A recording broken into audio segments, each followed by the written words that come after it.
Digital 410 proudly presents the What's the Scuttlebutt Podcast with your hosts Don Abernathy, Jeff Copsetta, and Henry Sledge. Welcome, everybody, to another episode of the What's the Scuttlebutt Podcast, your favorite World War II-based podcast.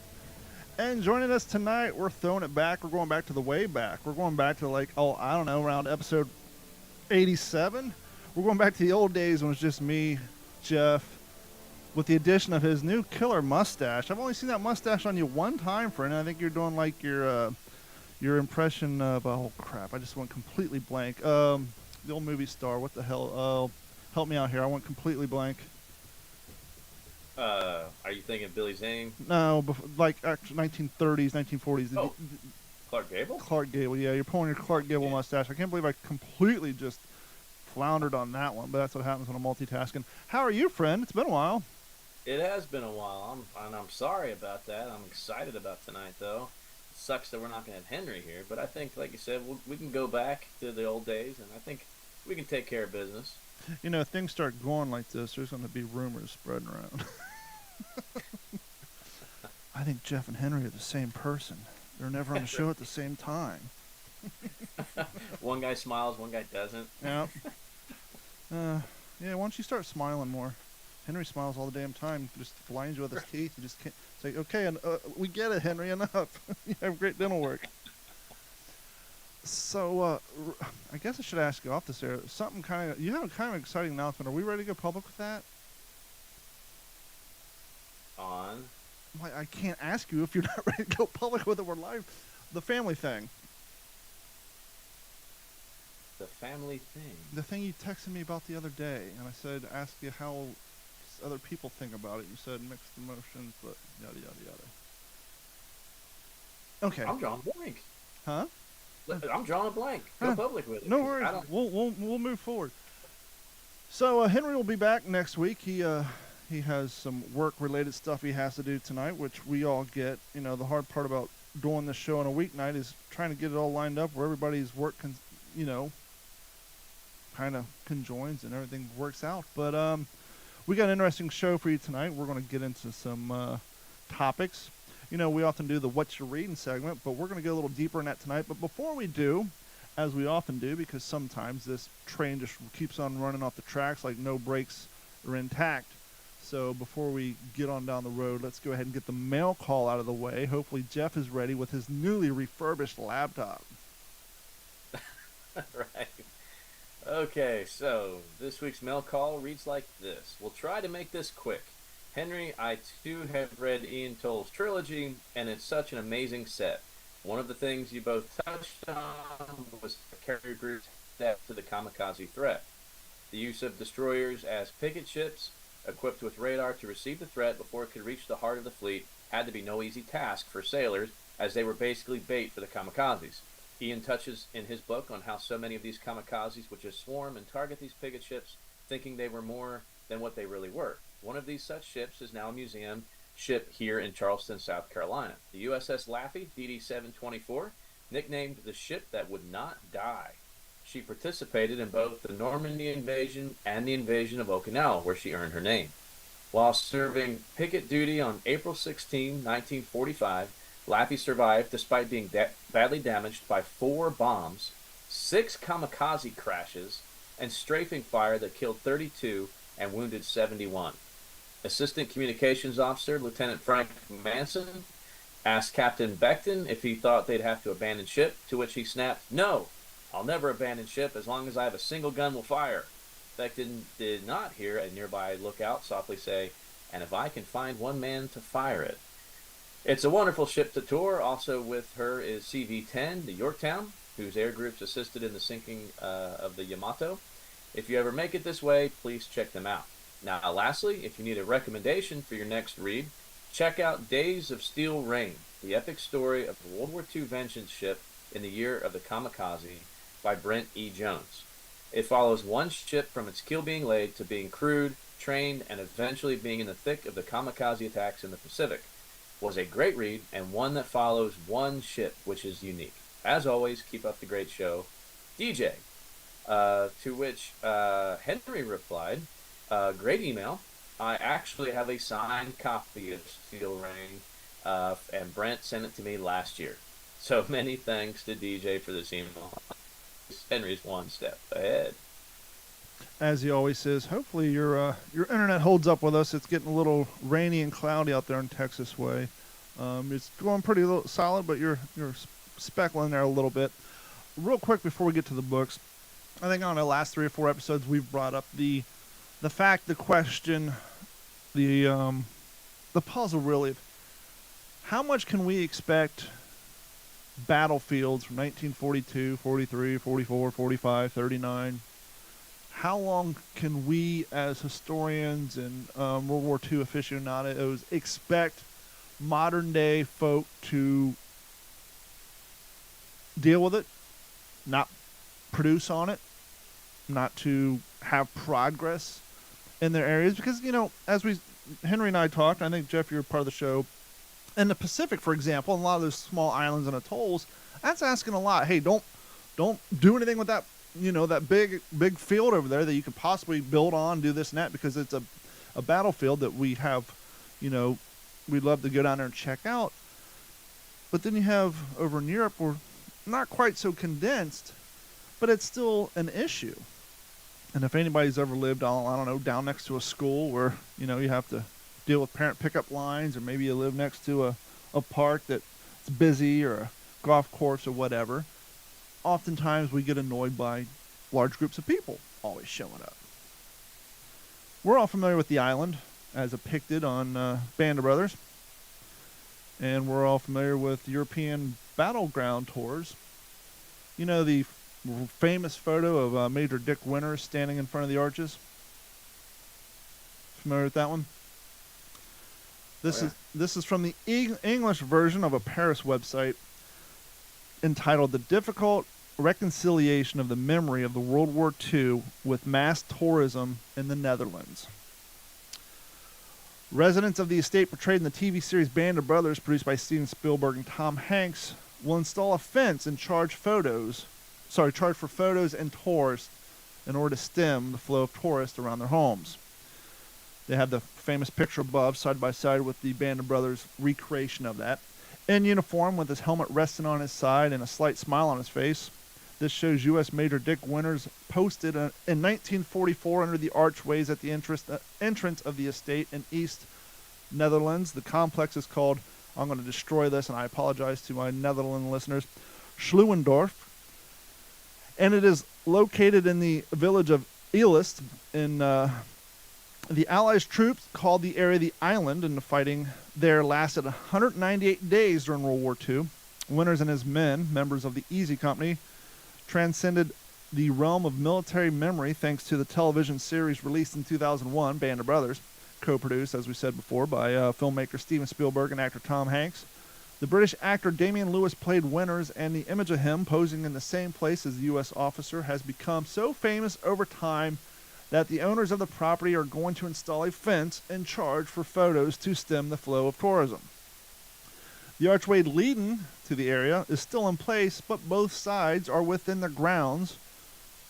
They are private homes and with families whose daily lives are interrupted by crowds of curious onlookers in the search of vestiges of the past. Those who come here tend to come from other war museums, and many are fans of the series who tour all over the war sites mentioned in the show, from Normandy to the Bavarian Alps. Not all of them come from the United States, however. Some come from Brazil, South Africa, Italy, and many other countries. They come to see the room where Winters slept, in which he wrote his reports on the war. The residents of the area, however, want to strike a balance between preserving the past and their privacy. In an email, they explained their decision to adapt some restrictions. Quote, "We are aware of the history in the site, and visitors are permitted, but in order to make the complex accessible and to pay for its maintenance, certain agreements will have to be reached. Visits and photos will have to be paid for in the near future. Tickets can be purchased on their website For an extra fee, visitors will be able to take photos with the original Jeep Willie MB vehicle from the period and a life-size image of Dick Winters. The owners of the estate will be the only ones to charge for the pictures, confirmed the city. And so, that's kind of a tough thing. They understand that this is historic. They understand that it's famous, but they also understand that they want to get up on a Saturday and not have 38 people standing out in front of their house talking loudly and being excited to be there. I can kind of understand it. Yeah, I mean, I kind of, when you were reading that, it was making me think about the efforts from like Teddy Roosevelt in building our national park service. Kind of that you have this, a fact that comes your way that you're now cognizant of, that there is an issue. And if we don't, step in and create a plan, that issue is just going to get worse and things are just going to get trampled. And I don't know if a program like that even exists that protects places like this. I mean, I know we protect national monuments and I guess like certain battlefields, right? You're not going to have, there's not going to be a shopping center in the middle of Gettysburg. Yeah. That's not going to. But just a place like that in the Netherlands, that's maybe not like this national battlefield, but just this this thing from pop culture and the movie genre that now it's become so famous because of one incredible miniseries. Man, that's an outstanding question. I don't know, how do you curb that? I don't know. Well, let's put it in perspective. Let's say you have a nice swath of land out in Texas. It's pretty decent. You got a little more yard to mow than I do. I can, lay flat and, probably hit my neighbor's house with a ball bat. But let's just say that your house is built in, 1830s. And at some point, some famous Texas Ranger lived in your house. And let's say there was a famous photo of him out at the end of your driveway or something, or, out by your, at the end of your front stoop. And every other day, you and your kids wake up to go about your daily lives, and there's 38 to 50 people standing on your front yard taking pictures. What do? It's one thing if it's, like you're saying, a national park out in the middle of an open field, but when it's literally outside your bedroom window. Perfect example, the famous house in, I think, San Francisco from the Goonies. The previous owners who had it got tired of all the Goonies fans showing up wanting to take pictures of the house, waking them up every morning, that they put up signs, and they finally sold it, and the new owner's like, hey, come on in, I'm a Goonies fan too. But I don't know, I think after a while, history or not, I think after a while you're just like, can I please just sleep in on a Saturday just once? The thing that got a little weird as I was reading a story, I get the fence and the photos, and the Jeep even, but when you're pulling out the cardboard cutout, that's when I'm starting to scratch my head and say, okay, wait a minute. It got me with the Jeep, I understand the fence, but go ahead and put the cardboard cutout back in your kids' room. We don't need that. Now it's starting to turn into a little bit of a real tourist trap. Almost something you'd see on Route 66 back in the day. Oh, here's Dorothy's house. Come get a picture with this cardboard cutout of Toto. Like, no, I'm good. Right. You can take the cardboard back inside. It actually, it makes me think of a story from somebody I met that she lived in Killeen, the house behind where Elvis lived when he was stationed there. Oh, boy. Their backyards touched, right? They had a fence between them. And, of course, Elvis, because it was like that everywhere, wherever he went, he couldn't go in his front door when he got done with duty, at the end of the day. So she was a little girl at the time, but she said just every day like clockwork. She said she'd be sitting on the ground watching TV. Elvis comes through the front door, runs right in front of her, says hi real quick, through the living room. Mom's in the kitchen, he stops, grabs a peanut butter banana sandwich. Right. Out the back porch door, goes through the backyard, hops his fence, and sneaks into his backyard. And every day, that was his life. And yeah, I mean, that's what happens when you reach a lot of people, and people want a piece of this stuff. And I think that's why living history is so important. I think that's why these reenactments are so important, because it's just another vehicle, besides books, besides movies, but just another way to keep the memory alive. And you just gotta trust the masses, I guess, that they're not just gonna destroy this stuff. Yeah, but what if they step on your wife's rhododendrons every day? It's like, come on, stay off the flowers. Yeah, that's for her. Elvis being the type of guy he was with the reputation he had, I wouldn't be surprised at some point he paid for their mortgage. Just, I'm Oh yeah. walking through your house every day. This place is worth $5.5 grand. I'll take care of it. Right. Adjusting for inflation. We're getting ready to do some books here, but I saw a storyline coming across my newsfeed today after Jeff suggested we talk about books. Are you familiar with the book called All the Light We Can See? No. Well, apparently, they're turning it into a miniseries, and YouTube just recently released another trailer. Netflix has released the latest teaser trailer of All the Light We Can See, a World War II set limited series based on the 2014 Pulitzer Prize winning novel, showing off the chemistry, drama, and battles that helped make the sources so popular.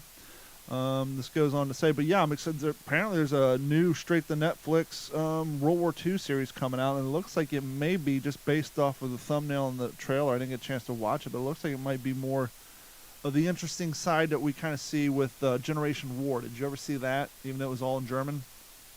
No. If you guys haven't seen it, go check out Generation War. It's the story of World War II through the eyes of 5 German friends who grew up, obviously, in Germany, and has the war impacted them. Pre-war, during the war, and post-war. Obviously the young men got conscripted into the military. They had to go fight. It wasn't a choice. It's not like they were Nazi youth running around. But you can kind of see one of the boys, he really is resistant to it. He kind of takes on the, hey, I'm here. I got to do what I have to do, but I don't buy into this. And then one of the other one kind of buys into the, the fanaticism of it. And then you see how it affects the women in the home front. And it has often been quoted as being the German equivalent of Band of Brothers. It's an interesting 12-part miniseries. It is in German, so you got to turn your subtitles on unless you like voiceovers. I don't like voiceovers. I'd rather read the subtitles. But if you haven't seen Generation War, check it out. It's very interesting to see how to get the view of the war and the impact from the German civilian, thus being drafted into the war, getting their aspect of it and seeing how it affects them. And one of the friends is a well-known actress, and kind of show how she's kind of getting sucked into the propaganda machine, how they're starting to try to use her for, spreading their nonsense. But yeah, it looks like this series is going to be kind of interesting, and it's going to be looked from the German side of things. Yep. The new series is called All the Light We Can See. So that's something we can check out. But without any further ado, let me ask you, do you want to get in the books first or show and tell? Let's do books first. Okay, let's go books. It was your idea, so we both got 3 books. Wow, I saw your post on Facebook. Looked like you got about 9, but go ahead and pick book number 1. You can do book 1, and then I'll do 1, and then we'll go back and forth, and we'll call it as we see it if things start to run a little long. Real quick, shout out to Jeff Gibson and Jay Rocker, both hanging out on YouTube, and we appreciate their comments. And looks like Jay Rocker said he's heard of it. I think he's referring to, I don't know if he's referring to the book or the miniseries, but yeah, JT Rocker said he's heard of it. But yeah, just shout out to you guys hanging out with us. There's more people watching, but only a few people talking. But on to book number 1 with Jeff Copsett. All right, yeah, book number 1. So, like we said before we went on, we wanted to talk a few books that we maybe not haven't talked about a whole lot, and I chose 5 or 6 maybe. To me, what I thought were really good war memoirs. Besides, of course, we talked with the old breed on here, right? Harry Crosby's, A Wing and a Prayer. Some of those really the biggest hard hitters. I wanted to choose some of the other ones, and I think half of them I actually met the authors, so that always kind of makes it more of a personal, connection for me. So the first one I wanted to mention was The Man Who Flew the Memphis Belle. This is Bob Morgan's memoir, and what it was like. Just, you guys know me, right? I can't get enough Memphis Belle, but I'll be honest, this one, he's just as good a writer as I think he was a pilot, and it's just kind of an intimate look on how he grew up. The guy, so, from Asheville, North Carolina, but partied at, the Vanderbilt's house. So like came up with slightly, I guess we could say slightly privileged, had a little bit of money. Apparently the Morgans did. I guess that furniture business did pretty well, and had some pretty affluent friends. So just seeing that kind of lifestyle, you really learn how it bled into.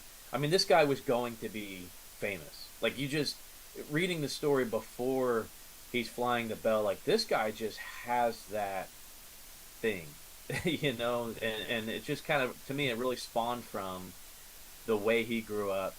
You learn a lot about how these guys trained. A unique factor that that we used here in America, where we didn't take military trained pilots for their first flight with the cadets. We were contracting civilians with pilots licenses, crop duster type guys, old barnstormers, things like that.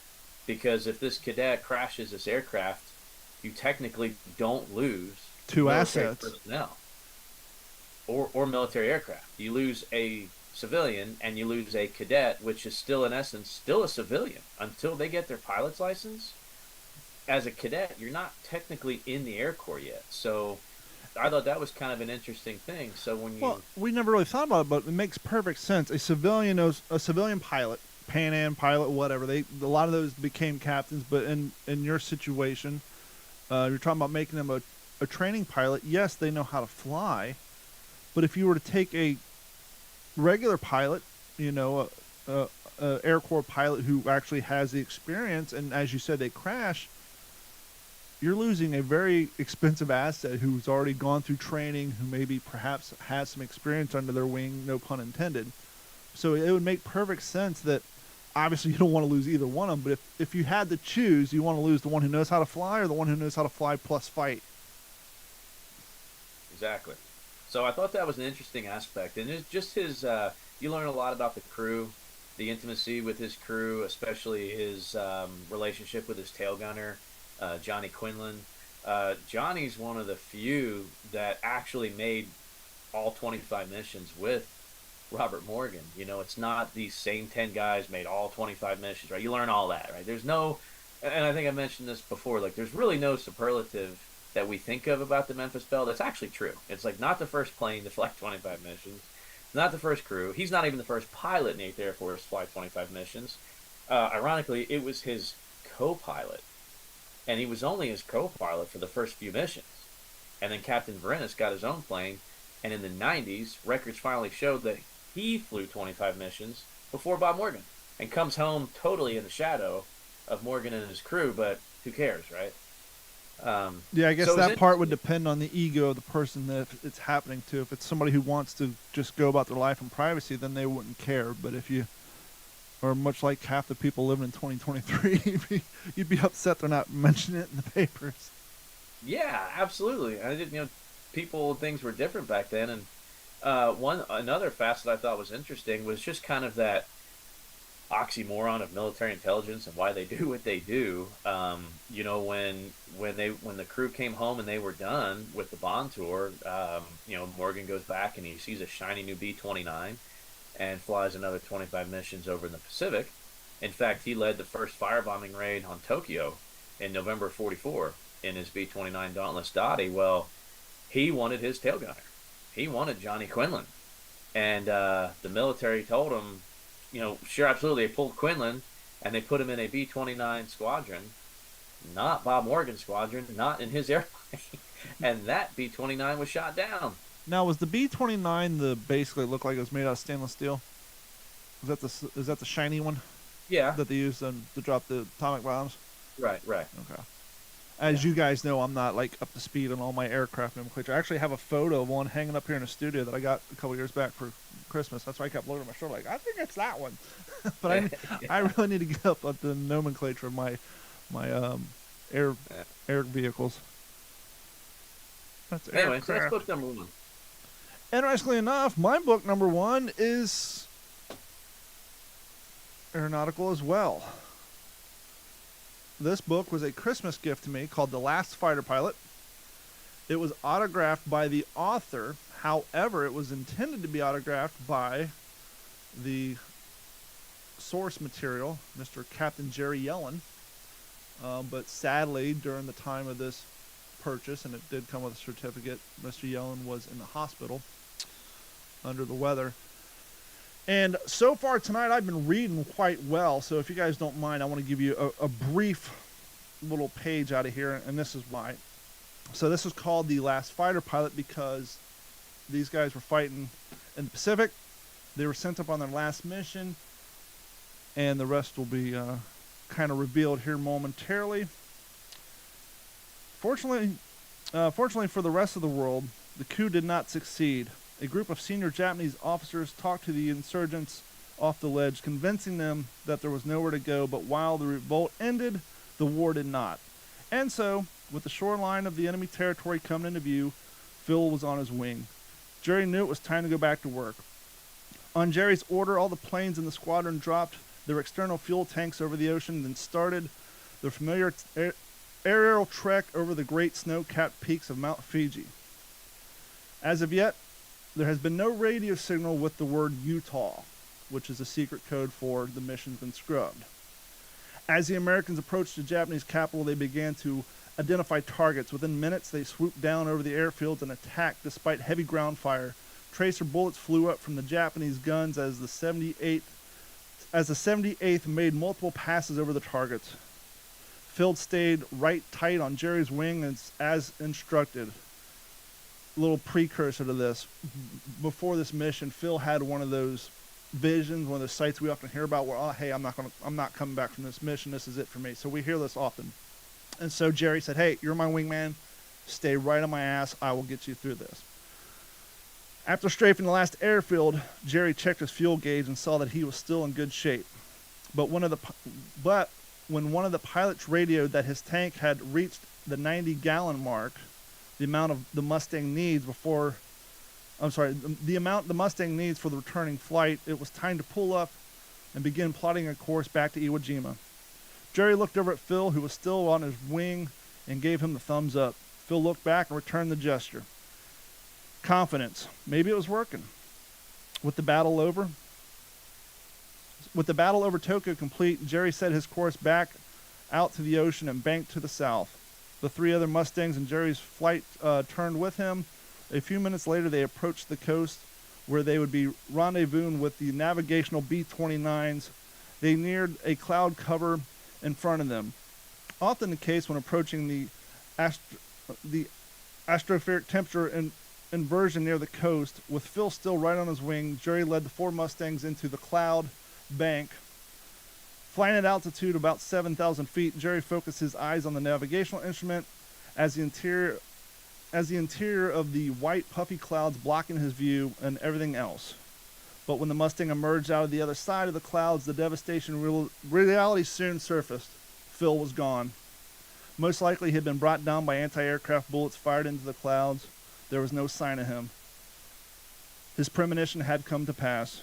Jerry was devastated. When he had landed at Iwo Jima, meanwhile, he learned something else. The war was over. The Emperor had announced Japan's surrender 3 hours earlier, while Jerry and his flight crew were still over Japan. The code word Utah had been broadcast to U.S. aircraft over the country, but the word had not reached the planes of the 78th until they had landed. It was a surreal feeling for Jerry as he climbed out of the plane and jumped down onto the aircraft. Standing on a once bloody Pacific island, now suddenly the world was at peace. First Lieutenant Phil Schlumberger, at the age of 19, was the final known combat death of World War II. And to this day, at least as the writing of this book, he had the highest IQ of any pilot in the Air Force. Now this part will blow your mind. Let me find it real quick. I have it marked here. I just got to find it in the book.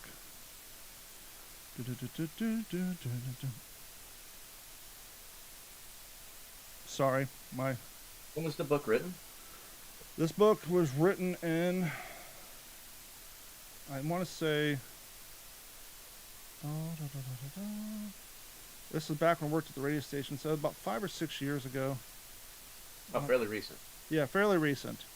Hold on, this part will just blow your mind. Oh, crap. Oh, here we go.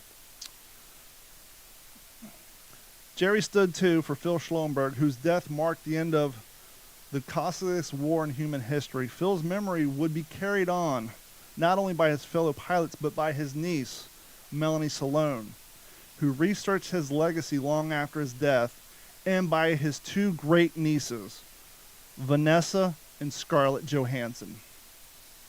Yes, that Scarlett Johansson. That was her great uncle, was the last person to die during World War II, and to this day has the highest IQ rating, at least as per writing of that book, of any pilot in the United States Air Force. Wow. That is a tremendous book, especially if you're into aviation. Check it out. And it's Pacific based too. It's called The Last Fighter Pilot. It's written by Don Brown and Captain Jerry Yellen. I'll just give you, actually, there's a fantastic photo of Captain Yellen on the back. And so that is book reference number 1 for you all to check out if you haven't. And that's kind of something else Jeff and I are trying to do. We're trying to put out some books out there that you may have not heard of. So please check out The Last Fighter Pilot. Jeff, your turn, sir. Yeah. This one actually stays with the aviation theme, also in the Pacific. But again, another war memoir, one that I really, really enjoyed. Just a great read. Again, another tremendous pilot that became a tremendous writer. And this is called The Jolly Rogers, the story of Tom Blackburn and Navy Fighting Squadron VF-17, otherwise known as Blackburn's Irregulars. Tommy Blackburn was the squadron commander, and not only is this really a really deep insight into the combat in the Pacific in those earlier days down in the Solomons, and some of that just absolute, you can just feel the boredom, just the mundane daily tasks, and then all of a sudden it's highlighted by 15 minutes of terror, right? I mean, that's just kind of the theme behind any combat memoir, right? They give you the nitty gritty of, tossing rocks and just whittling away your time, and then all of a sudden it all breaks loose. So not only that, and that gritty, air-to-air combat mission, but Tommy Blackburn was an incredible leader. I really feel like anybody that's in a leadership position or is vying for a leadership position, not just in the military but civilian life as well, if you're facing a promotion at work, you're going to have a few people under your command. Read Tommy Blackburn's stuff, because he's an unbelievable combat leader. He's an unbelievable just somebody that I really look up to, because he was definitely one of the what's the best way to put this? He was a man's man, right? He didn't see himself as, I'm the commander and this is how it is because I'm the guy in charge. He was definitely on the level of his, the guys that followed him in combat.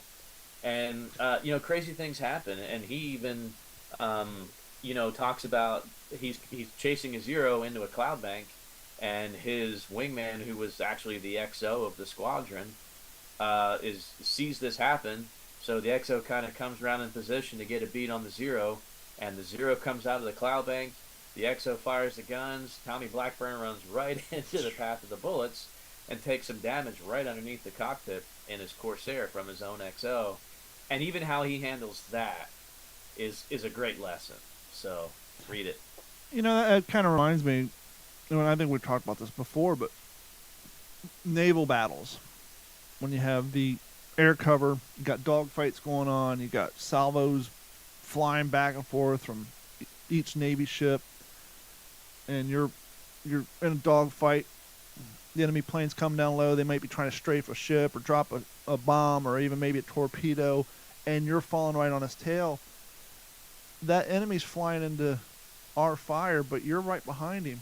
You're like, okay, not only are you worried about someone on your tail, but you're basically flying through your friendly fire trying to take this guy out, because at that point it's just guns all over the place. I think last week Henry and I were talking about, I actually did a barrel count on the Navy vessels, and the amount of firepower coming from each vessel, and that's just A lot of them had like anywhere between 50 to 150 different barrels, and that's just a lot of lead being thrown around. And you're flying down there right too.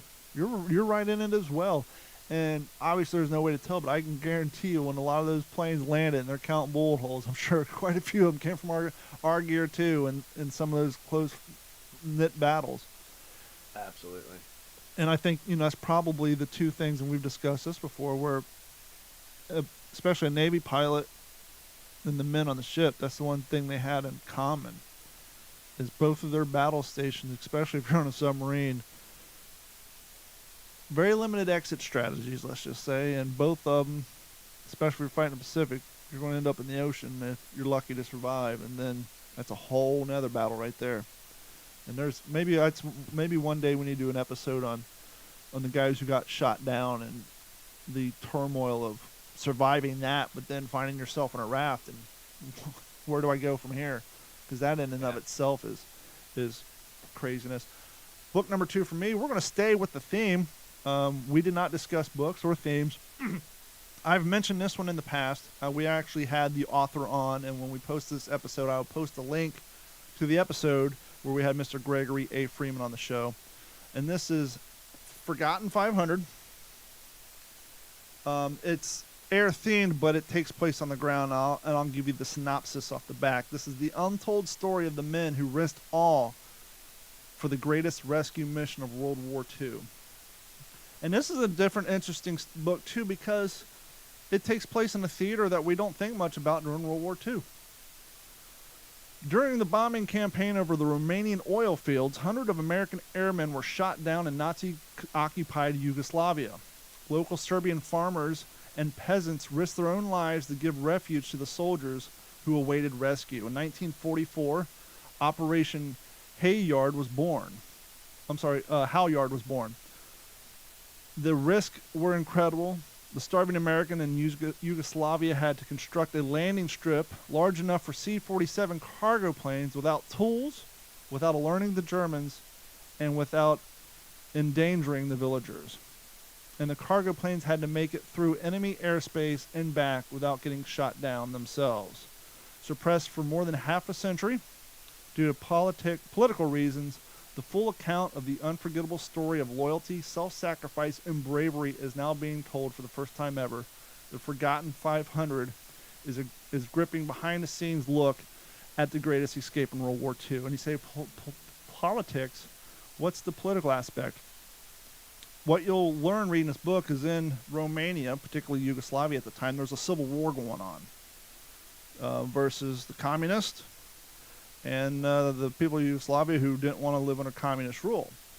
And what you also learn in this book is when the forming of the OSS, I believe it's the OSS, I need to get that right before I say this, State Department, the OSS. When they were forming the OSS and they were looking for operators and people to fulfill, plan, and man these missions and operate the OSS, your political views weren't taken into account. Obviously, if you're a vocal Nazi, that'd be one thing, but anything else. And so there was a lot of communists working in the OSS. And as you can imagine, if you have a political ground war, civil war going on, and you have a communist group trying to take over Yugoslavia, and the people trying to fight for the freedom, people at the OSS who are pro-communist might not be too hip to allow a rescue that's trying to be organized where the people who are doing most of the rescuing are pro-freedom, and some of them are pro-communist, but at the end of the day, if you're pro-communist, you wouldn't want all the glory to go to the pro-freedom people. And so there was a lot of effort to get this operation off the ground, all while the Civil War was going on. And as you heard, they had to build a landing strip with really no tools other than shovels, and they had to cut down some trees, remove the rocks, till land, and not be noticed by the Germans. And, oh, by the way, very little food up there. And the poor Yugoslavian peasants basically would give up a portion of their family's rations to feed these airmen. And as you can tell by the title, near the end, before the rescue, there was 500 of them in this area. That's a lot of mouths to feed, especially when you're up in the mountains with very little farmland in the middle of a civil war. It's a very, very good book. You'll learn a lot about that area going on in Romania and Yugoslavia at the time, and you'll learn a lot about the OSS and the tremendous story. You know what it reminds me of in a modern day? The Lone Survivor. Did you ever read that book, the Marcus Luttrell story? Oh, yeah. Very reminiscent of that. He's out there doing a mission. He's the only one left. The people in town risk their lives hiding him, moving him from place to place, feeding them, bringing them back to health. Very reminiscent of that. The people in these villages finding these airmen as they parachute down. The Germans are looking for them. They see the parachute. They know they shot the planes down. They saw it come down.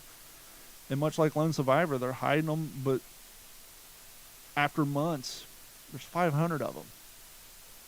And so it's a real sticky wicket, you can say. But the whole planning, sending in OSS guys to formulate, plan, sneak out, go back, relay information, come up with the planning, coming up with the logistics, kind of lying about what you're doing with these planes because you got the pro-communists not wanting this mission to happen. It's a tremendous story, so I strongly suggest it. And as I said, when you're listening to this episode on the apps, whether it's Spotify or Apple Podcasts, Google, what have you, head over to WTSPWorldWar2.com. Click on the links for today's episode, and in that page we will go back we're talking maybe episode 24, 25. Gregory was one of the early authors on the show.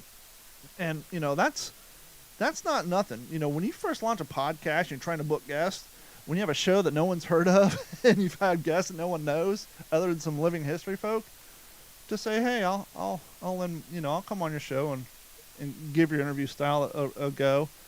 Shout out to Gregory for giving me a go back when no one knew who I was, what we were, and it was just me and a dream. So shout out to him. And real quick, before we get on to the next one, let's get the plugs in. While you're heading over to WTSPWorldWar2.com to click on that link to listen to the Gregory Freeman episode about the Forgotten 500, please click on the Patreon link, sign up and subscribe. We have 3 plans. One's $1 a month. There's 2 other ones in there. Won't even go over those. We're more than happy than $1 a month plan.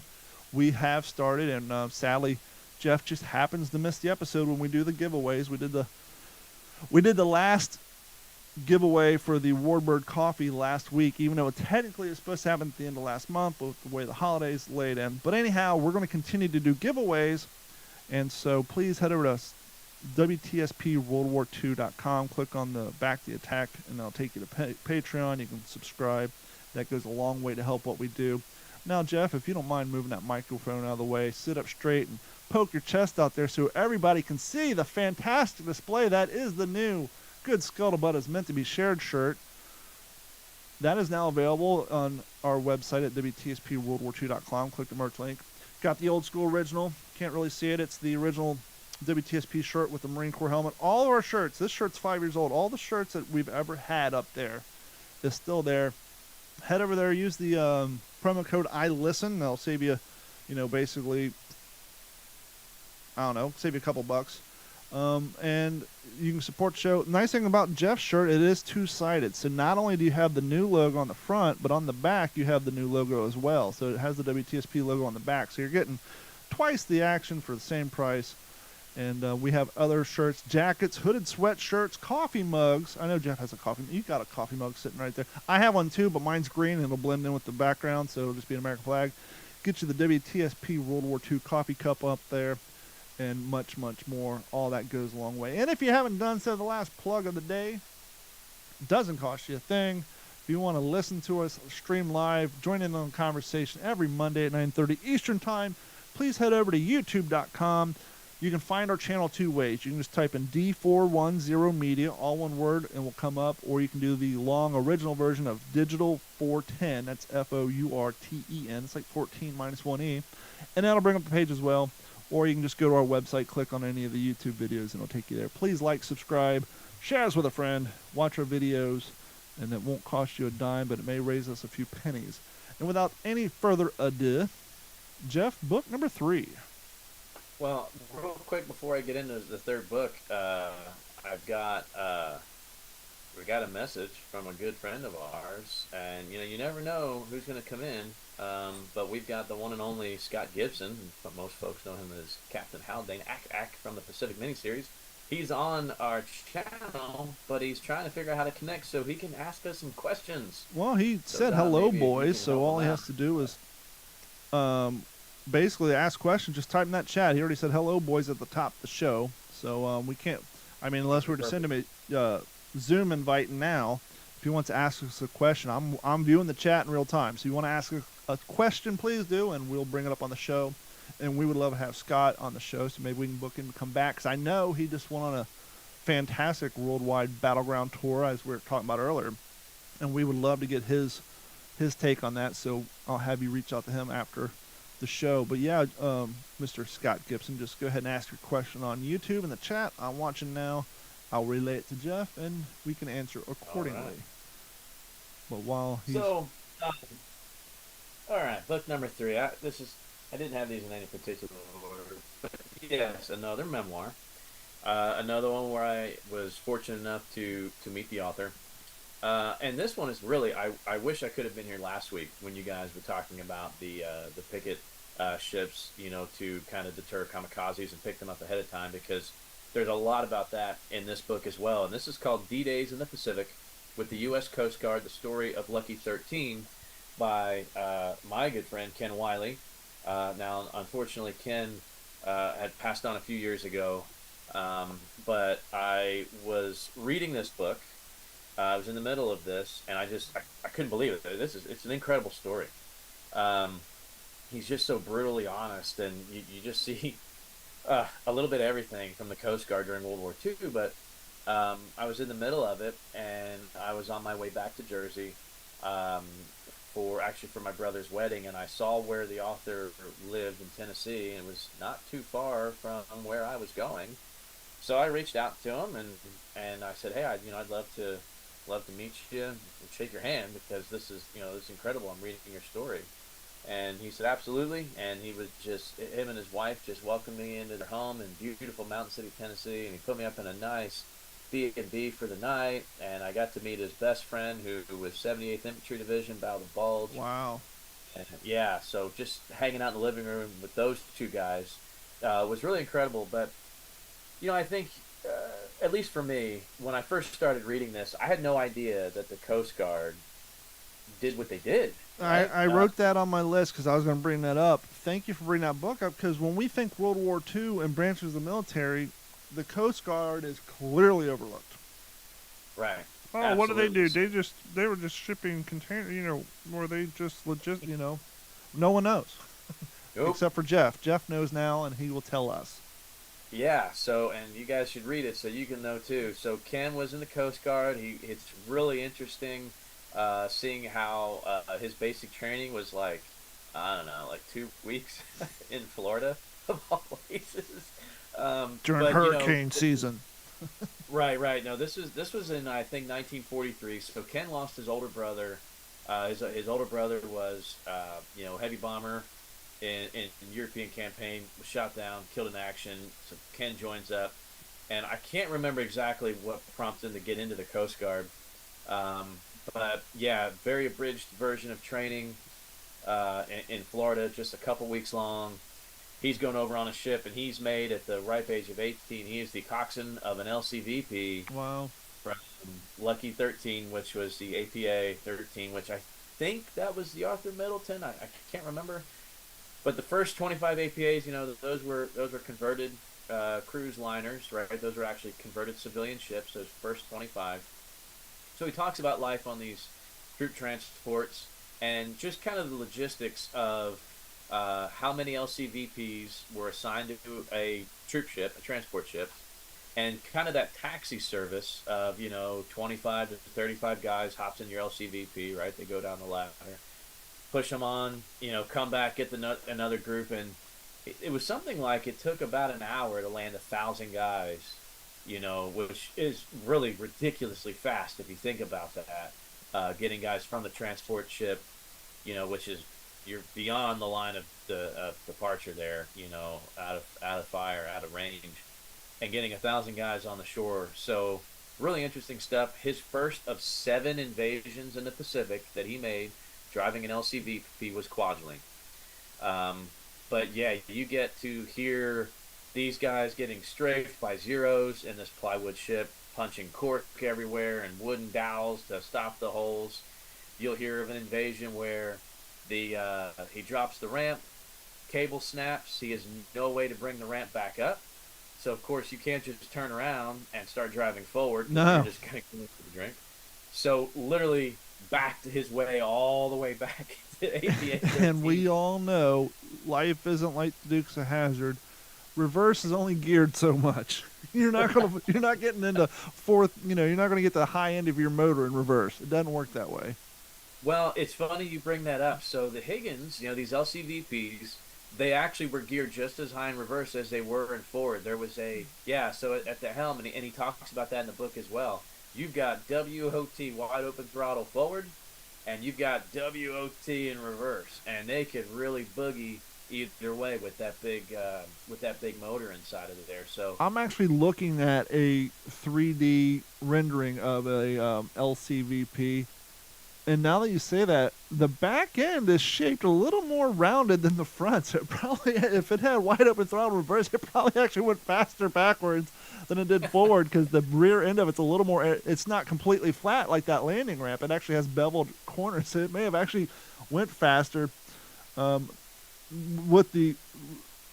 despite the fact that the engine's in the back, so it's a little heavier now in the new front. But right. Aerodynamic-wise, or I guess hydrodynamic-wise, it probably didn't travel too shabbily in reverse, other than having to stand over like this, looking over your shoulders all the time. But yeah, it's really cool. It had a crew of, I think, 4. There's a gun tub there. There's a motor machinist, your mechanic, and he's at the helm. And every now and then they would switch off, and they really, again, there's the terror, and then there's let's go see what's down in this lagoon, and they go way down, and these are very shallow drafting boats, right? That's what they're made for. So they get back there and they get into some trouble, and they get beached somewhere, and they got to back off, and there's Japanese rifle fire and ambush fire coming out of the jungle, and they got to get out there in their swim trunks basically and push this thing off the reef and get back in. And it's just a fresh look on just what it was like. When we see LCVPs, we probably think Saving Private Ryan and all these gray steel doors going down and guys hopping out, and that's where the story ends on the LCVP. Right, they're on the beach, they back away, and who cares? But not only a fresh look on what it was like to be on an LCVP, but again a fresh look on the United States Coast Guard at war in the Pacific during World War II. So another great memoir that I recommend. Well, and you said something very important. We see these, and they're painted gray, and we just assume they're completely made of steel. And no, they had some armor on them, but there's a lot of plywood on those. And so that just goes to remind you that, keep it simple, stupid, keep it light, and keep it affordable oftentimes meant that, there wasn't too much armor involved. The next book I'm not going to get too heavily involved with, just because the subject matter might cause our video to vanish off of YouTube. We're gonna go the other direction here, so hard that you might get a nosebleed. The next book I want to talk about is by Mr. George Victor. Let me get the copyright on this guy. This book was given to me, and I don't do a tremendous amount of reading on this individual just because of, who he is and what he did, but I think it's important that, particularly this subject matter, that we, you got to know your enemies.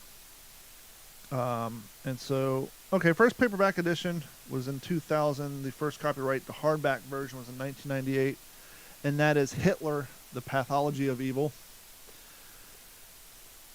If you want at least George Victor's hypothesis into the evil that was Hitler and what got him to that point, this is a very interesting book.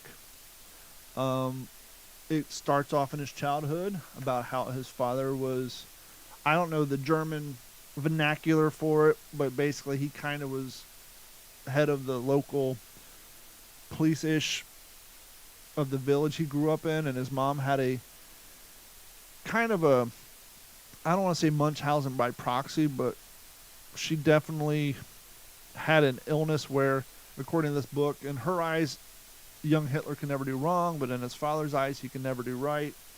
And it just goes through the whole thing of his time in World War One, how he swore up and down that he got chlamydia from a Jewish prostitute, even though every doctor ever looked at him and said it never happened. His delusions. But if you want a interesting hypothesis into what made him the evil bastard that he turned out to be, check out Hitler's The Pathology of Evil. It talks about his time in prison, how he came to power. You know, a lot of people think that he was like the founder of the Nazi Party. No, the Nazi Party was around, and he just kind of discovered them and realized his form of insanity and rhetoric went pretty far over there and got him some power. And the actual heads of the Nazi Party thought mistakenly they could control him. Oh, let's get him into power. We'll control him. Didn't work out that way, and the rest is history. But I'll just give you the back. This is the chilling psychological history. George Victor, a distinguished psychotherapist with a long experience in evaluating personality disorders, examines Hitler's profoundly disturbed psyche. He then explains how Hitler made the entire nation help with his advanced in a dark, deeply personal agenda, and how many of Hitler's disastrous war decisions satisfied his psychological needs. Dr. Victor draws surprising new conclusions about the man who came as close as any to being the embodiment of evil. There's also areas too. It kind of shows how extremely unoriginal he was.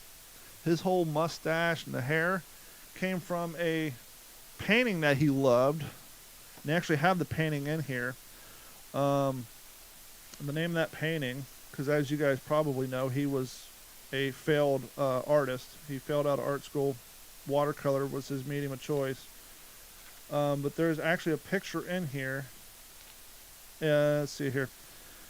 It's basically it's black and white. You guys won't be able to see it, but it's kind of a guy in a cloak. It looks like some dogs running around. And the name of the painting is called The Wild Chase by Franz von Stuck. Depicts the god Wotan as a berserker. Hitler was said to have copied his mustache, hairstyle, and orthogonal stylings from the paintings. And so, like, we all know the whole Heil Hitler salute he stole from Mussolini. He stole his haircut and his mustache and his presentation from here. And there's actually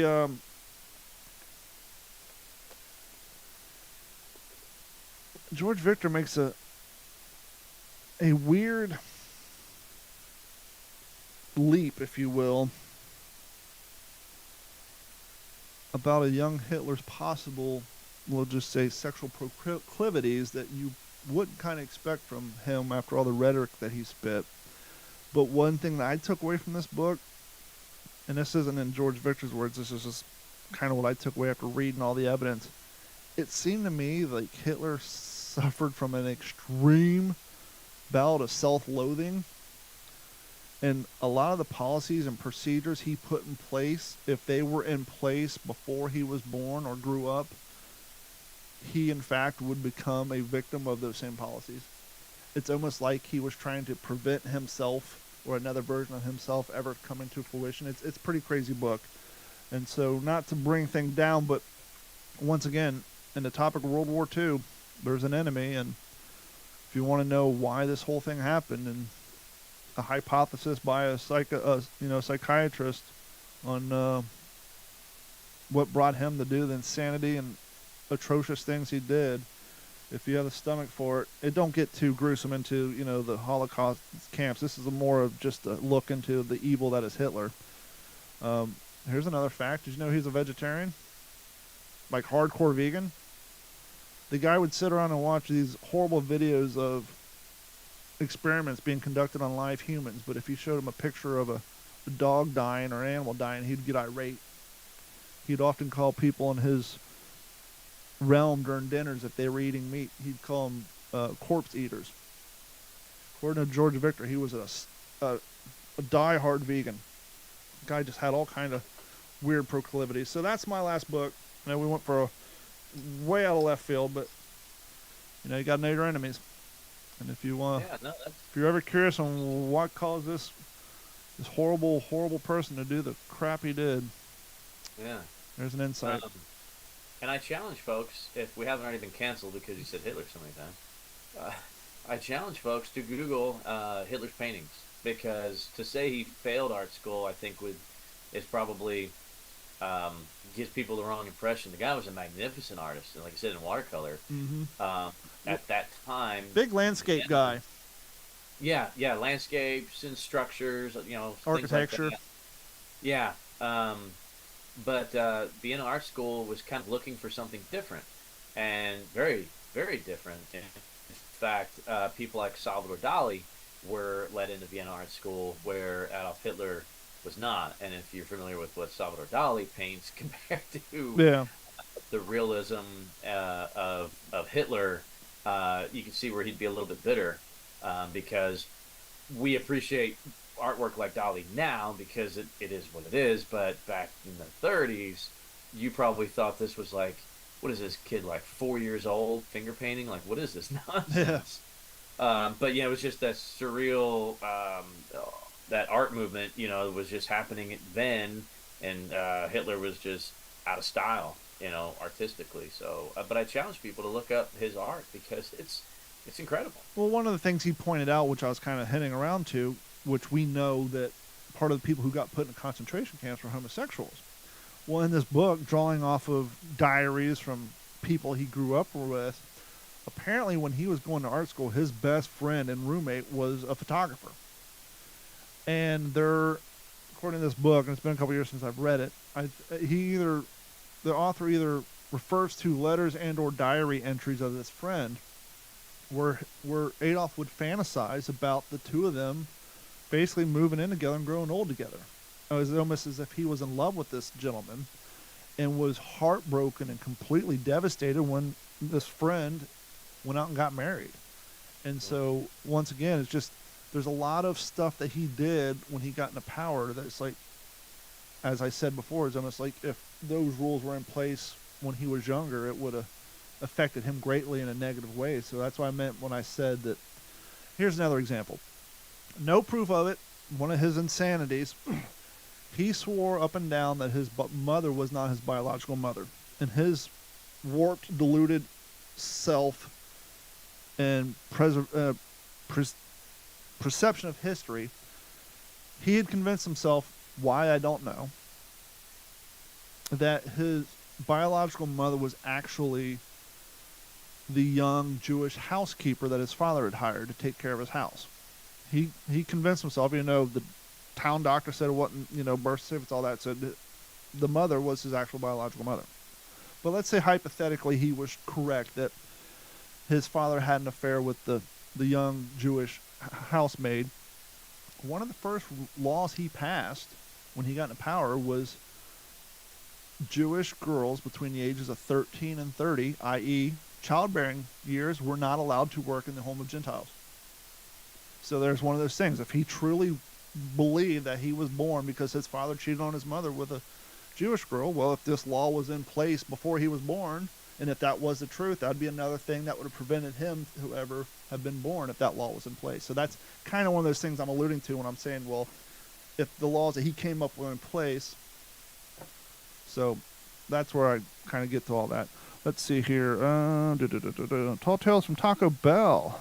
Disturbed, that is an understatement. Absolutely, Mr. Bell. Disturbed is definitely an understatement. On this particular show, I try to keep my vulgar language to a minimum, so I'm trying to use semi-positive adjectives to describe a very, very awful person. So yes, that is that. Before we wrap it up, since we've done an extended version of What You Reading, we're going to do something we haven't done in a while, and I'm going to ask Jeff, what you collecting? What I mean by that is I was looking around the podcast studio, and I saw a piece of my library, my World War II artifact library, that came to me in a weird, bizarre way. A lot of the stuff we find at antique stores or at living history events, or if you're like me, on eBay, but every once in a while, something literally falls into your lap. And before I show mine, I want to ask Jeff, if we can see his, do you have anything in your collection that just kind of fell in your lap outside of the 3,000 books that people keep dropping off of your front porch? Yeah, that was really hard to narrow down to one thing. I really thought, like, what is the one artifact that's like, this is my prized possession? And I'd be honest. Well, not so much prized possession, but came to you in a weird way. Well, that's even harder because, I mean, there's a lot of stories like that. So I'm just going to narrow it down to this one because there's some mystery involved in it. We'll just say that. So this artifact, I remember it a lot from my childhood, and I'm going to kind of pivot the camera here so you folks can kind of see what I'm talking about. And you've seen this in different things that I've done, through museum work. But it's this model, this scratch-built model of the USS Arizona. Now, it's hard to judge on the camera here, but that thing is 6 feet long. So that's a good size model ship, right? It's like a size of a large sub from Jersey Mike's. Right, exactly. If it isn't freshly sliced, it ain't Jersey Mike's. But no, so I remember this because this was part of my grandfather's collection. Right, he was a huge collector, antiques, toys, cars, everything, you name it. And some of the things he collected had some kind of military value. My great grandfather served in the Navy for about 40 some years from Spanish-American War, World War I, and World War II. So I think my grandfather always kind of had the looked out for different naval things because of his father that served so long in the Navy. But the interesting story with this, and the little bit of the mystery that's shrouded in it, is, a lot of other collectors knew my grandfather, right? He was kind of really world known for some of the things he had in his collection. Some of it is still on public display in one of Walt Whitman's kind of, not his summer home. It's a place that he did visit that's up in New Jersey, called the Stratford Whitman House. So it's called Al's Attic of Toys, right? Al was my grandfather. So some of his stuff is on display at the Whitman House. But this had a little note down inside. And like I said, this is all scratch built. It's balsa wood and some cardboard, metal tubing of the Arizona. But down inside, if you pull the forecastle off, down inside the hull, there were some notes about Malcolm Forbes from the famous Forbes family. Mm-hmm. Now, Malcolm Forbes, also from New Jersey, was a antique toy boat collector. And I think you can probably Google this somewhere, but this is just, again, bits and pieces of stories throughout the family and what I remember from here and there. But he liked to collect these scratch-built model ships that dated from, late 19th century, early 20th century. These are not plastic model kits that you buy, in a hobby shop. These were scratch-built, taken from blueprints. And I did some measurements on this, and like I said, it's about 6 feet long, and I think the Arizona was about 600 feet long. And so I think this comes to like 1/100th scale. But I'll give you kind of an idea of how large this thing is, and I'll kind of pull it closer to the camera too, so you can appreciate some of the kind of that scratch built, the techniques that were used to create such a nice model. And as Jeff slides across the room to pick up this model, the interesting thing about scratch-built models, as Jeff was saying, is this wasn't a manufactured piece. And so this kind of represents two bygone eras. You have the era of guys who like to build models that didn't exist in a manufactured form, but these guys were also woodworkers. If you didn't have skill in woodworking, you were not going to be able to produce this thing. As Jeff said, oftentimes these things were built by looking at blueprints, photos, or oftentimes, as World War II goes, the guys who served on these vessels. And so not only do you have a World War II pretty good, authentic, scratch-built model, but you have something that's literally a masterpiece work of art. It's crafted by somebody who had wood-making skills, oftentimes made in their home wood shops, their garage, their barns, on their band saws or table saws, or even they get out the chisel and manufacture their own pieces by hand. And as you can imagine, your store-bought plastic model might be something that takes you a month or two to build. a lot of times these scratch-built models took years, and you want to talk about a passion project. So to have the skill to make something like that didn't exist, but also have the much required skill of woodworking, that sort of artifact falls into two collectibles. You're collecting, or actually three. You're into scratch built, you're into World War II, or you're into what some people refer to as oh crap, what would the American pickers call that? There's a style of handcrafted, works of art, folk art. That's the word I'm looking for. So it kind of falls into the folk art category as well. That's a beautiful piece. Yeah, and like I said, it's kind of, I remember my grandfather having it when I was a kid. I remember admiring it, and somehow it survived the estate sales after he passed, and nobody really wanted it. Of course, family didn't even know what the heck, what price do you put on something like that. Now we don't know for sure if it was owned by Malcolm Forbes or not. I don't know. I'm assuming just based on the notes that were kind of kept inside of it. I mean, there's a reason those papers are in there. But we don't really know, and just like I said, just happened to be up there visiting a few years ago, and I asked if that was still around, and they said, yeah, nobody wants it, if you'd like to have it, absolutely. And I said, oh gosh, I would be honored to have something like that from my Gramps' collection, because again, I remembered it so vividly, and number two, in the line of work that I'm in now, gives me an opportunity to share it, right? So maybe, like I said, maybe not a real unique way that I, like you said, that's something that fell into my lap and a unique story there. But I think for me, it's more of an all-encompassing. My grandfather was really, really one of the big people that got me interested in World War II at such a young age, and to have something from him, and it's unique, right? Like you said, this is a one of a kind. There's nothing else like that, exactly like that. It's not an M1 Garand. Right, and there wasn't 5 million of these produced, so I'm really, really happy to have it, and of course happy to share it with the folks watching, and hopefully our listeners will go back and check it out. Mr. Taco Bell said he's currently collecting sands from around the world from the worst battles, and he also said shell art is awesome. Now my item is something that was mass produced and manufactured, but it did come to me in a weird way. When I was working in radio as a producer for an afternoon show, one of the program directors from the pop contemporary station came over because he was showing Stan, because we were talking about old school toys.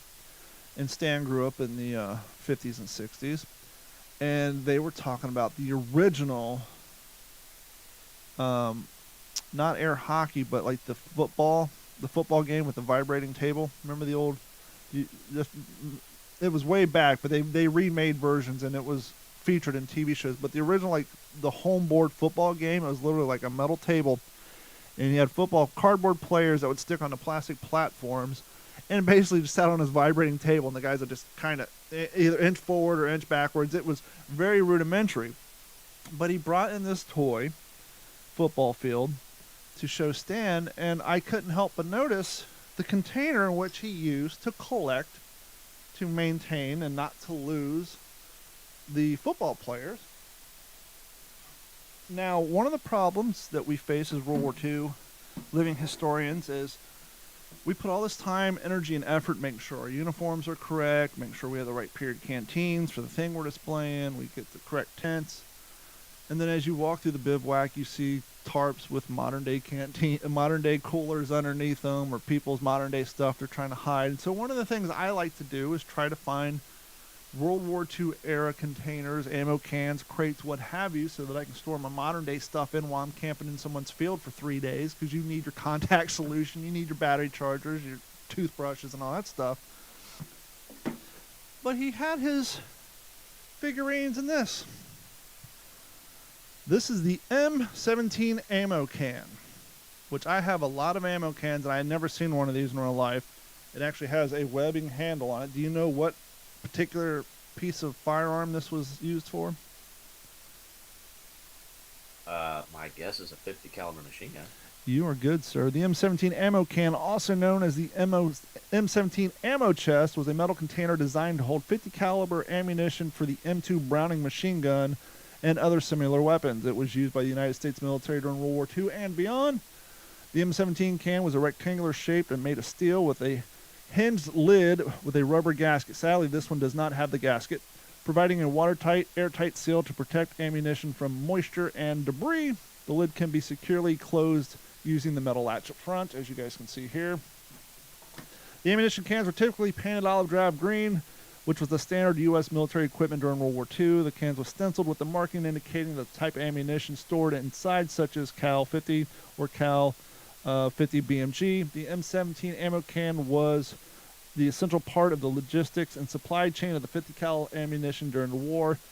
Interestingly enough, it goes on to say, today, the original M17 ammo cans from World War II are sought out by collectors, enthusiasts, and military memorabilia collectors. And so I looked at him, I said, you know what you got there? He said, a box. I said, does that thing have any sentimental value to you? Nope. I was like, as you know, I'm kind of into World War II stuff. He's like, yeah. I was like, how much do you want for it? He's like, nothing. I just don't want to lose my cardboard football, guys. I said, I will happily bring you a modern day ammo can tomorrow. And so I came home, went in my garage, took all my 9mm ammo, my 223 rounds, and just kind of threw it somewhere and got a modern day ammo can, went and made a fair trade on this. But this is the only one I've ever come across. Sadly, the webbing is starting to tear because it does have basically metal flaps at the top, and the webbing is just kind of threaded through it, and it's starting to tear, much like your slings on the EE8 telephones. And so, be honest with you, that's probably one of 3 actual air correct ammo cans that I've come across down here in Florida. I mean, you can find them on eBay, but once you pay the price of shipping, it's just not worth it. And so there's not a ton of air correct, ammo cans down here. So that's one of the few that I actually have. And so, I actually don't take that one to Living History events, but yeah, see, I don't have a single one of those. I have the red, I think, T2 ammo can that I found at an antique store, which has the locking hinges on the side, but because those locking swivels would get mucked up with grease and crap, then you couldn't open the can. They quickly discontinued those. And so, but yeah. Yeah, this is the only one I thought was ever made. Yep. I've never seen that M17. Yeah, the M17. Yeah, there's no bevel on it. There's like the one you have, I think, is the one that it has the little. Yeah, don't have like the little thing where you can slide it on the edge of on the tripod or whatever to hold it in place. But okay. No, that's a more modern one. What you're thinking of there. But that one has a removable top, doesn't it? Okay, it has the side locking. Yeah. Yep. Sadly, I couldn't find the manufacturer date on this guy. But yeah, it's I feel like I've seen that style, that hasp, and I probably never thought about it. I feel like I've seen those up on mounts on the top of Shermans. Yeah, you may very well. Probably. Let's see. Yeah. The cans were designed to be durable, withstand rigorous combat conditions, yada, yada, yada. Stacked on vehicles, ships, and aircraft, ensuring steady supply of ammunition to the frontline units. And so, yeah. And so that's one of the more rare ammo cans that I have. I got a lot of other cool stuff laying around, but I just... The fun point of that one is, I found it in an antique store. No, I actually was at work one day and a guy brought it in as a container. He's had it. Let's see, back then I was 37. He was probably 42, and he had that can in his possession. He'd been storing his NFL guys in it since like 1984. So it had been carried around his entire life, and it had no sentimental value to him. To him, it was just a piece of Tupperware. So I quickly... And for the longest time, it was actually sitting here in my podcast studio before I put this console in here. My monitor would sit on it. I had the can upended on top. Oh, the strap just broke. That sucks. I had it upended like this, so it was the same height, and my monitor sat on it. Yeah, literally, the strap just broke as I went to pick it up off my floor.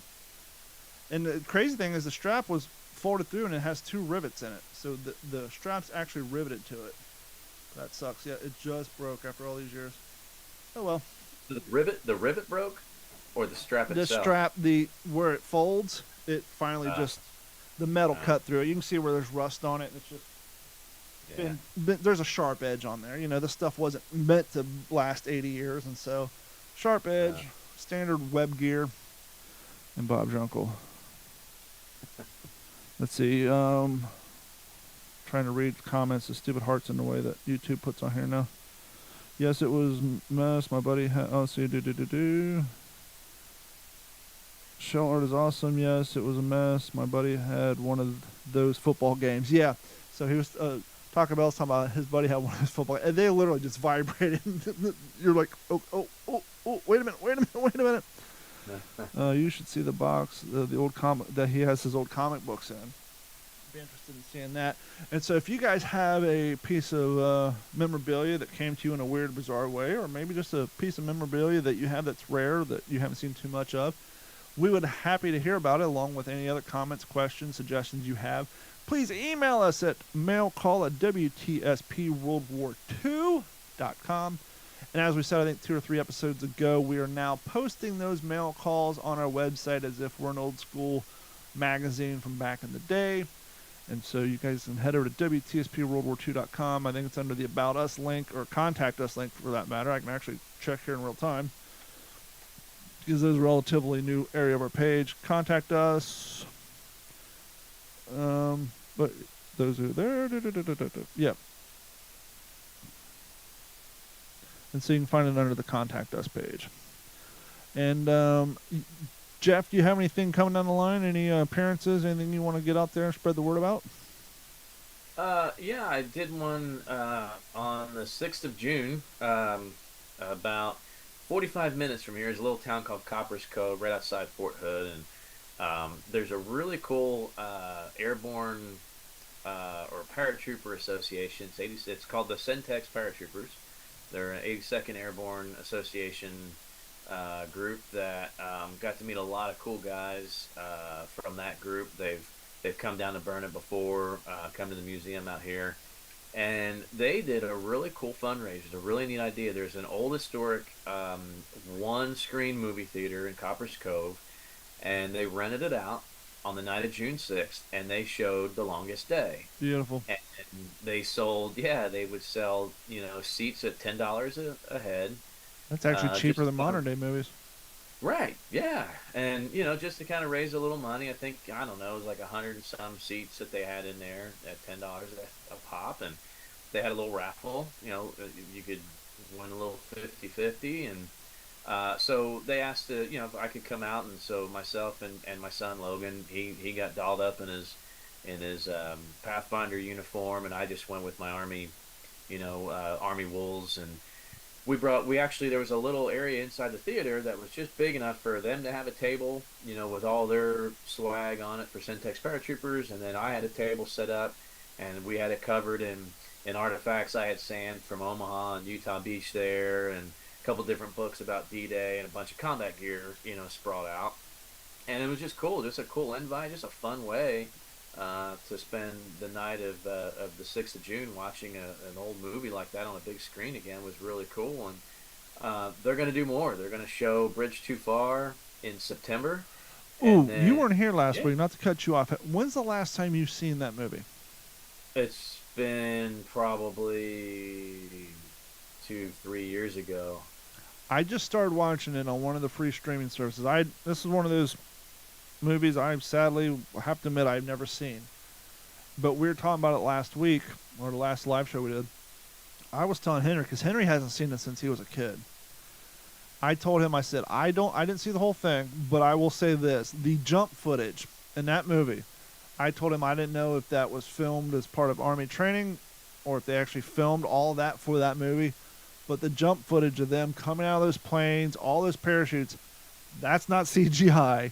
The recreation of that jump and that footage, you can hear the guys breathing, you can hear them thumping on the ground because with the old style cameras. The jump footage alone in that movie is worth watching. It's amazing.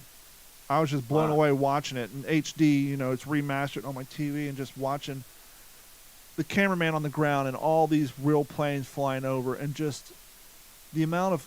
And I'm thinking modern day, it's like, well, obviously modern day the planes aren't available. They would CGI all this in, but even if they were, I don't think they'd be able to shoot that because of the insurance required. If that was in fact shot for that movie and not some Army training footage, because it didn't look like you know, when you look at Longest Day, you can clearly tell the original footage because it's black, it's grainy versus the quasi-modern. But on A Bridge Too Far, the quality of the jump footage looked the same as the quality as the rest of the film precursing that. So I was just blown away by the jump footage.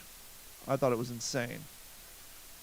And it was just a masterpiece. Yeah, I definitely need to refresh. I mean, like I said, they're gonna show it up there in September. Yeah. So looking forward to that. And then they're even gonna do in the beginning of October, they're gonna show Black Hawk Down. So it'll be fun. I'll bust out my DCUs for that. And then in November, I think it's slotted to show We Were Soldiers. So it'll be fun to get my impression out for that one. So now, was the true title that We Were Soldiers Once and Young, or was that the book title and they shortened it for the movie? That's the book title, yeah, but it's the same story. Joe Galloway's story. Remember the chicken? They only showed it right before they jumped in The Bridge Too Far. They showed the British paratrooper with a chicken.